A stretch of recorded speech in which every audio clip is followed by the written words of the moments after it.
A vivir que son 2 días. Javier del Pino.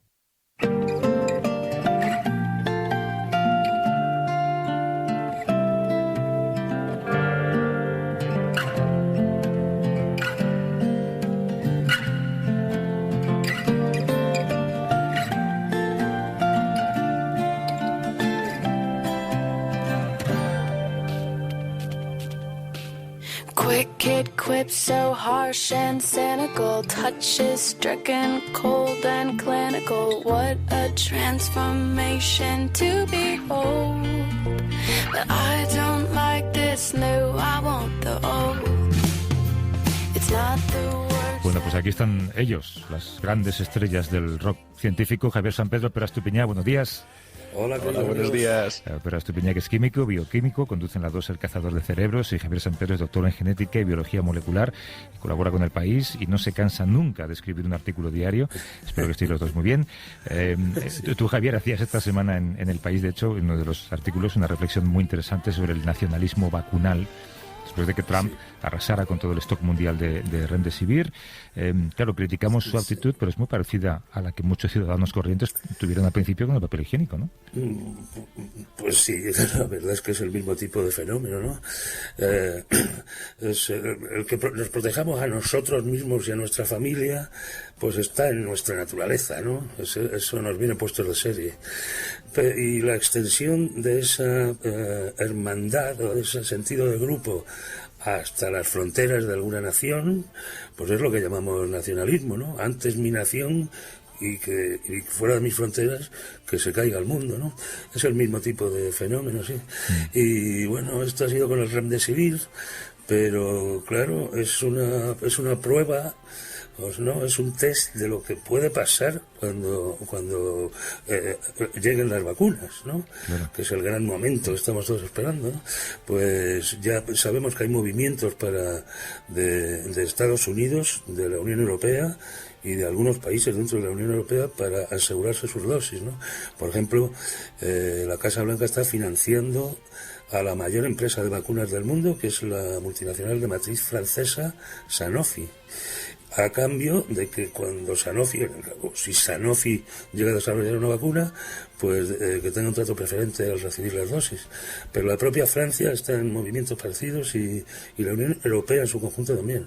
Sí. Otra cosa, claro, es lo que vaya a pasar en los países africanos, surasiáticos, y en muchos de los latinoamericanos, ¿no? Que no están en situación en condiciones de ejercer esas presiones económicas. Claro, yo creo que estamos hablando del mayor ejercicio comercial, a lo mejor, de las últimas décadas. Hay que imaginar, por ejemplo, que para la fabricación de esa vacuna hay que tener preparados, el otro día lo escribía un científico sobre esto, seguramente miles de millones de frascos de cristal que ni siquiera existen. Porque la vacuna habrá que distribuirla de alguna manera, ¿no, Pere? Claro.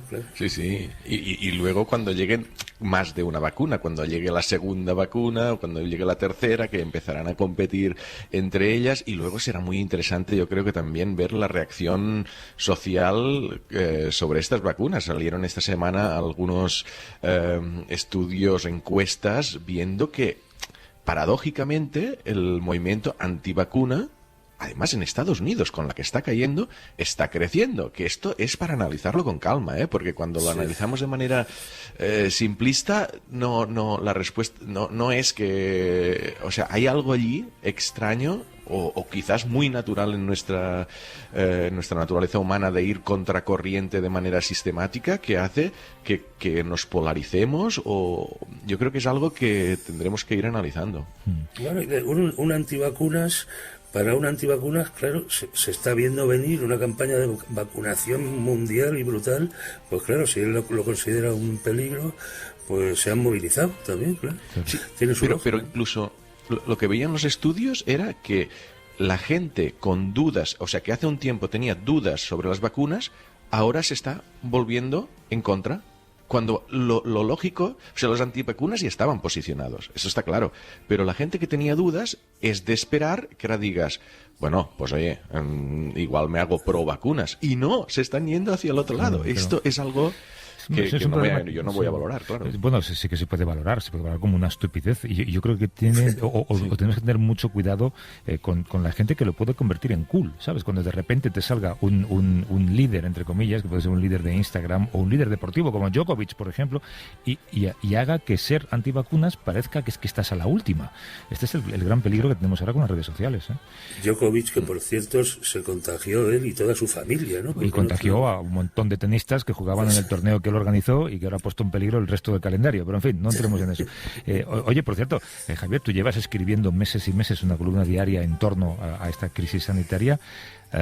¿Vacaciones vas a tener? ¿Esto en verano te van a dejar escribir otra cosa? ¿O? Venga, entiendo la indirecta. O sea, no, que no sea por mí ni por... ¿Cuándo lo voy a dejar de ver la tabarra, no?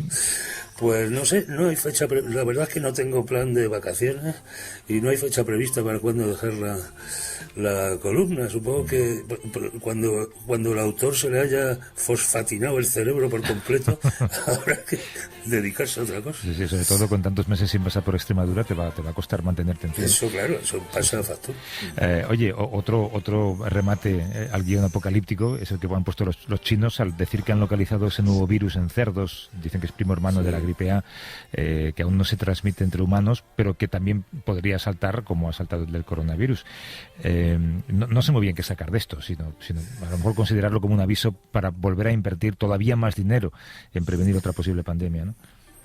Sí. Supongo que sí. Perdona, tira. No, iba a decir que es una situación muy parecida, o sea, lo que podemos decir ahora es lo mismo que dijimos en enero sobre la pandemia actual. Y yo creo que hicimos bien porque era lo que se sabía en ese momento, que era un virus que había saltado de los animales a los humanos, que no se veía que se transmitía entre humanos y que no parecía que los pocos infectados que había tenían unos efectos graves. Pero es verdad que esto es lo mismo que debimos decir nosotros a principios de enero. Por tanto, yo creo que la respuesta es la misma. No debemos sentir alarmismo, no debemos preocuparnos nosotros como personas, pero los gobiernos sí. Es decir, esto es casi como el terrorismo en Londres. O sea, tú no te tienes que ir preocupado de que haya un atentado en Londres porque hubo uno hace un tiempo, pero los responsables políticos sí, que tienen que estar ahí vigilando que todo esté correcto, ¿no? Entonces yo creo que esto sería un poco... Yo estoy seguro que si sales a la calle ahora mismo y haces una encuesta y preguntas si debemos estar preparados para otra futura pandemia, todo el mundo va a decir que sí, claro, porque mientras dure la actual crisis, todo el mundo diría que sí. Lo que ocurre es que, claro, son decisiones muy difíciles, ¿no? Para este virus en concreto, que se conoce ya desde hace casi 10 años, ¿no? El virus este de los cerdos chinos, hay medidas que se podrían tomar, porque tenemos mucha experiencia en desarrollar vacunas de la gripe, ¿no? Casi todos los años hay que cambiar esos cócteles según las cepas que están en circulación, y hay muchas cosas que se pueden hacer, pero claro, todo eso cuesta dinero y recursos humanos. Son decisiones difíciles. Este virus ahora mismo no parece que tenga un peligro, ¿no? Pero claro, los virus de la gripe, recordemos que su genoma está dividido en 8 trozos, y cuando 2 virus infectan al mismo animal o a la misma persona, se barajan esos genes con una facilidad pasmosa, y de hecho este mismo virus es un cóctel no solo es primo de la gripe A, es que lleva genes de la gripe A y también de una gripe aviar euroasiática y de un virus H1N1 norteamericano. Joder. Que a su vez era una combinación de gripes aviares, humanas y por ahí. O sea que estos virus están en permanente evolución, ¿no? Y bueno, la coexistencia de los animales con las personas, o de los distintos aves y cerdos, pues son las cocteleras ideales, ¿no? Hay muchas medidas que se pueden tomar, pero cuestan dinero. Es verdad. Tenemos un número de teléfono, es el último programa, es el último día en el que la gente puede charlar con vosotros, o puede preguntaros algo, o puede desearos unas felices vacaciones, sobre todo a Javier, que tiene mucho que escribir. Ese número es el 900-100-800, en este caso no es un número de WhatsApp, es un número gratuito obviamente, pero si alguien quiere que llame ahora, 900-100-800, y dentro de un rato escuchamos esas preguntas.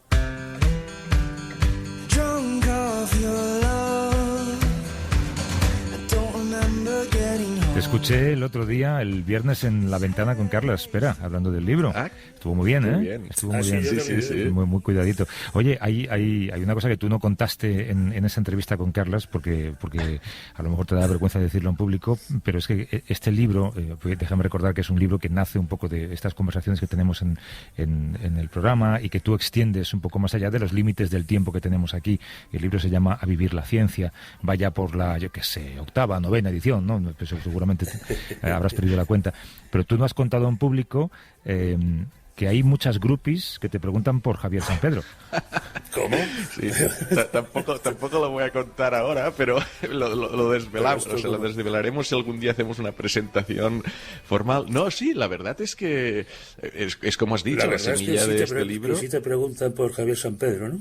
Sí que me preguntan. Me están escribiendo bastantes oyentes que se sienten como, o sea, muy contentos de poder leer el libro, les está gustando mucho, porque de alguna forma la semilla son estas conversaciones. O sea, Javier, las veces que hemos salido después cuando veníamos al estudio, ¿no? Y que torturando salíamos a la calle y nos poníamos a hablar con el entrevistado y extraíamos temas y dices, esto no lo hemos comentado, este tema se puede extender más, y a partir de aquí es donde nace esa idea que inicialmente fue conjunta, pero eso ya lo... Exacto, ya contaremos cómo la idea, lógicamente, era haber presentado todos este libro en algún teatro, en algún lugar, que no hemos podido hacerlo por culpa de la pandemia. Igual alguna vez podemos hacerlo, ¿no? Estaría bonito. Y entonces cuentas lo de las groupies de Javier, y Javier, vacíate la agenda para las semanas posteriores. En fin, cada capítulo del libro, la verdad es que es muy emocionante, siendo quienes somos, porque nos recuerda a un momento en este programa, ¿no? El primero lo dedicáis, o lo dedicas a la esperanza. Una de las historias que recuperas es la del médico Antonio Pérez Martínez, que es jefe de oncología pediátrica en el Hospital Universitario de La Paz. ¿Cómo estás, Antonio? Buenos días. Hola, buenos días, Javier. ¿Qué tal? ¿Cómo estáis? Muy bien.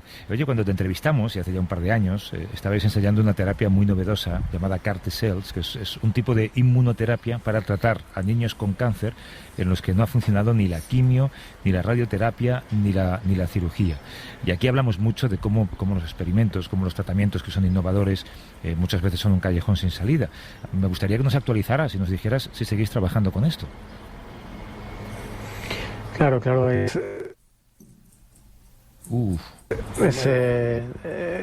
Ya diríamos que se ha quedado incluso obsoleto, ¿no? Es decir, conocemos ahora que es una herramienta muy, muy poderosa, pero también conocemos las limitaciones que tiene. Y estamos trabajando lo que llamamos los carduales, ¿no? Ahora estamos intentando que los niños que nos responden al CAR-T, que también los hay, es decir, aproximadamente el 50% de los niños que tratamos con... Me parece que vamos a tener ciertos problemas para esta comunicación por este sistema, así que yo creo que lo que hay que hacer es por lo menos llamar por teléfono a ver si conseguimos una buena línea. Es curioso en esta radio de trincheras que estamos haciendo, pero hay, Javier, que habitualmente las conexiones funcionan cuando lo hacemos por sistemas más o menos modernos como este, ¿no? Y como Skype, pero hay veces que llamamos a un teléfono convencional y suena como si estuviéramos hablando con la Luna en el año 67. Yo no sé cómo en la era del 5G todavía algunas conexiones son tan pésimas. Es que se ha pasado de moda llamar por teléfono, ¿no? Y yo creo que los fabricantes de teléfonos han descuidado un poco el sonido para concentrarse sobre todo en la calidad de la cámara, ¿no? Sí. Y no están prestando la suficiente atención a la calidad del sonido. Cuando había teléfonos fijos, los cables iban mejor, ¿no? Es verdad, pero fíjate, pues los oyentes esto seguramente no lo saben o se han olvidado. Pera está en Buenos Aires ahora mismo. Allí es casi madrugada. Sí. Y te estamos escuchando con una calidad que hace imperceptible pensar que estás en el otro lado del mundo, Pera. Y Javier está en Carabanchel. Y estáis hablando con total normalidad. Y sin embargo, a veces que llamas por teléfono a Gran Vía y ya te digo que parece aquello Afganistán.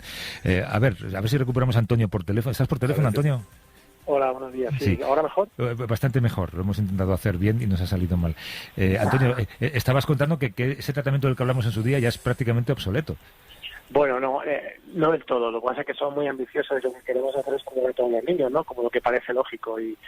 Y sabemos que los CAR-T o el CAR-T19, que es el primero que ha salido a la palestra, pues también tiene limitaciones y la leucemia ya ha aprendido a escaparse a a este CAR-T, y estamos trabajando, que llamamos CAR-T duales, es decir, atacar a la leucemia por otras vías, ¿no? Por otros antígenos, ¿no? En concreto estamos trabajando con el CAR-T 19 y 22, y bueno, uno de los primeros niños que hemos tratado ya de esta manera, pues estamos muy contentos porque hemos sido capaces de producir el medicamento también en nuestro hospital.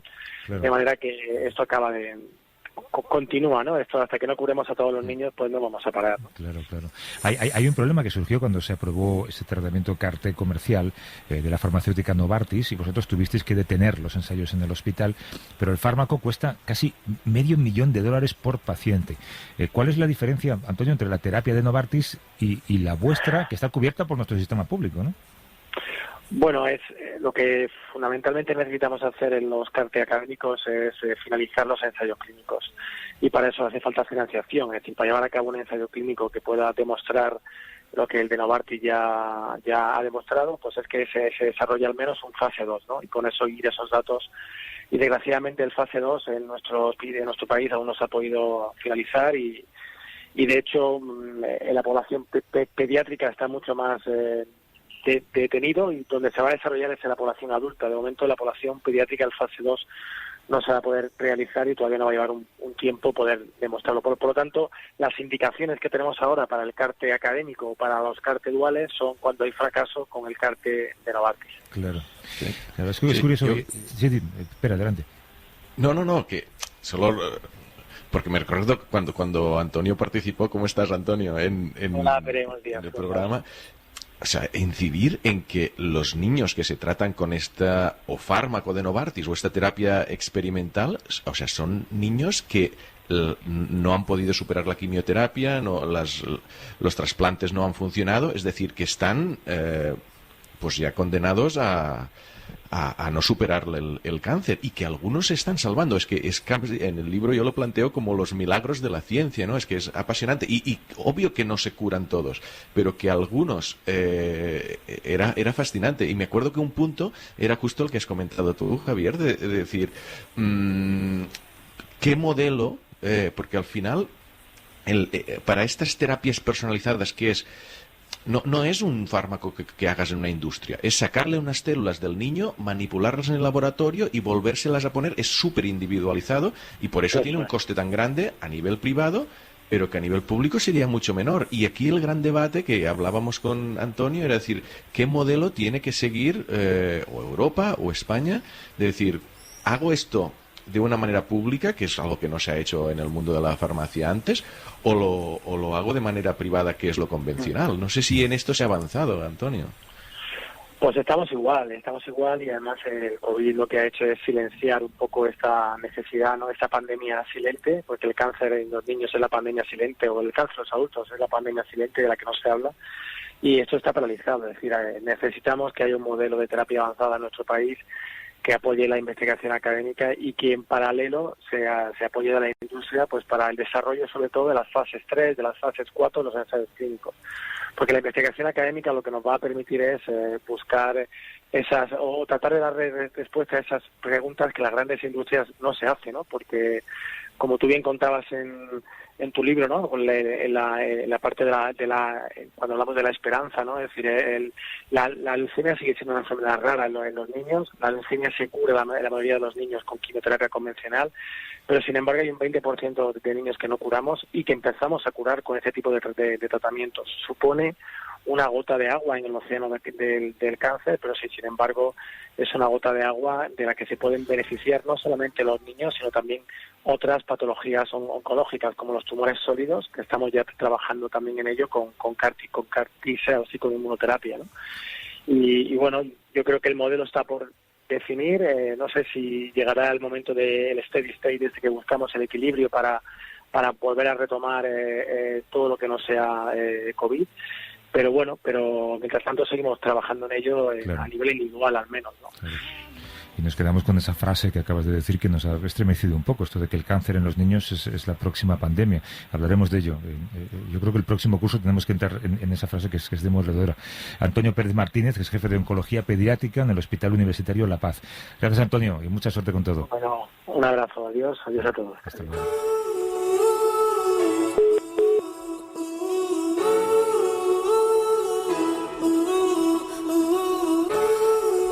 Decíamos, pero Javier, que como es el último día, había que guardar especialmente hoy un hueco para que si alguien quiere comentaros algo, pediros algo o desearos algo, que lo hiciera. Así que vamos con ello. Desde Sanabria, Eloy. ¿Cómo estás, Eloy? Buenos días. Buenos días. Aquí andamos. ¿Sanabria, provincia de Zamora? Zamora. Zamora. Es que Carlos Llamas era de ahí, ahora me acuerdo. Pues yo soy de 10 kilómetros. Ahí estamos. De Muelas de los Caballeros, que era donde era Carlos Llamas. Exacto. La pregunta, ¿cuál era, Eloy? Me gustaría saber qué pasaría en el espacio si se juntaran dos agujeros negros. Madre mía, esto es para el concurso ¿Quién quiere usted ser millonario? Gracias, Eloy. Un abrazo. Hasta luego. Gracias. Javier, espera, como no responde a vosotros. Hay un libro entero que traduje yo, precisamente. El autor se llama... Espera un momento que lo tengo por aquí. El autor se llama... Espera un momento que lo tengo por aquí. ¿Qué nombre? Un nombre complejo. Steven. Se llama Steven Gubster. G-V-S-E-R. Vale. Y está editado por Crítica. Y la cuestión es muy complicada y merece un libro entero. Pero justo una de las grandes noticias de los últimos años, ¿no?, científicas, fue los detección de ondas gravitatorias por el LIGO, L-I-G-O, estos detectores de ondas gravitatorias estadounidenses, y que venían de una colisión de dos agujeros negros, y confirmaron las predicciones de la teoría, que es lo que puedes leer en el libro. No es un libro para leer en la playa. Pero, me está pareciendo, más bien para leer en la biblioteca de una facultad, me parece a mí, ¿no? Sí. Un poco más. No abusa de las matemáticas y se puede seguir los argumentos bastante bien. Está bien. Pese a la traducción. A ver, siguiente pregunta es Jorge de Barcelona. ¿Cómo estás, Jorge? Buenos días. Hola, buen día, ¿qué tal? Muy bien. Felicitaciones. Pues muchas gracias. Adelante con tu pregunta o con lo que quieras decir. Bueno, mira, que resulta que yo me pregunto cuando los escucho hablar sobre la gente que es antivacuna, que me parece perfecto, que hablen, yo estoy a favor de las vacunas, pero que no explican el verdadero sentido de lo que pasa, y siempre todo es como muy cortito. Es decir, la gente que es antivacuna o se convence porque el mismo sistema, los medios, el capitalismo, las empresas, crean el problema y luego crean la solución. Es decir, bueno, esto es muy viejo, ¿no? Y en los mismos laboratorios científicos, así como tienen el glifosato, después te ponen la aspirina, y sabemos del laboratorio alemán que hablo. Entonces quisiera saber por qué ustedes, que son gente muy inteligente, yo los escucho, y me parece que son muy inteligentes, sí. Porque en lugar de tratar de hablar de que si fulanito de tal dice esto, dice el otro, no hablan realmente del problema que provoca el hecho de lo que convence a la gente que no es antivacuna a que lo sea. Bueno, un poco hablar de la justificación que tienen ellos o las que ellos creen que existen. Sí. El hecho, claro, yo creo que lo que dan por hecho. A ver, espera, sí.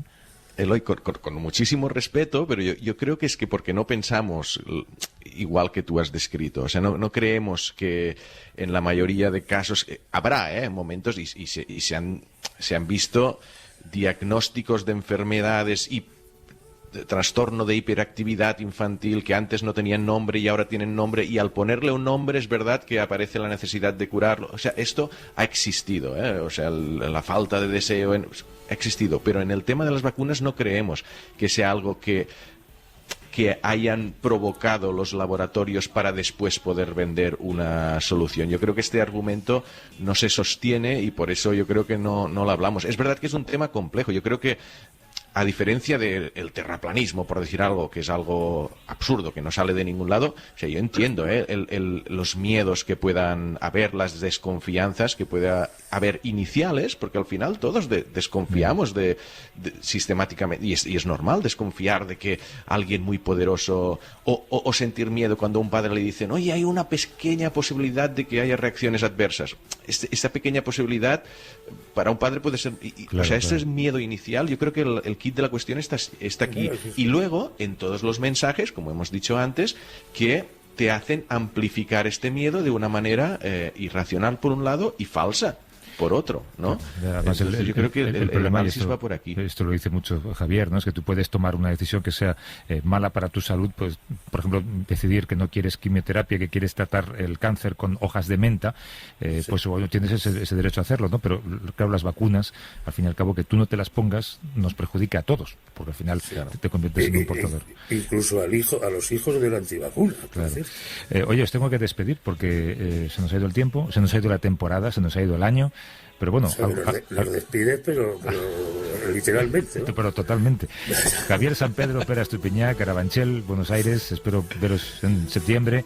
Y Javier, te seguiremos leyendo durante el verano con tu crónica diaria estival. Un abrazo. Abrazos. Adiós. Chao.